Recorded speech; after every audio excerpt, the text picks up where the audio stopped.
ogeysiis muhiima jaaliyadda Soomaaliyeed ee dalka Faransiiska Communauté Somalienne de France waxay ogeysiinaysaa bulshada Soomaaliyeed ee ku dhaqan dalka Faransiiska goordhow inay bilaabo doonto barashada luqadda Faransiiska heerarkeeda kala duwan iyo waliba barashada Qur'aanka Kariimka.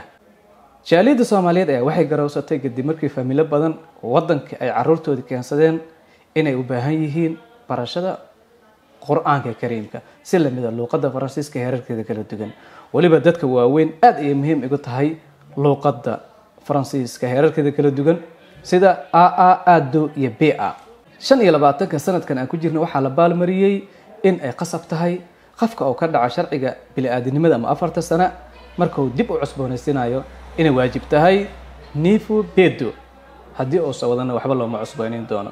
warkaaskayga meel ku qoro iska soo xaadiri fasalka si la mid ah jaaliyadda xafiiska waxay ku qaban doontaa hawlaha ay hore ugu haysay ummadda Soomaaliyeed dalka ku dhaqan Faransiiska si la mid ah waxaad ka heli kartaa xafiiska hadii aad soo gaartid wax kasta waxaad uga baahan tahay safaaradda Soomaaliya ee ku leedahay dalka Faransiiska.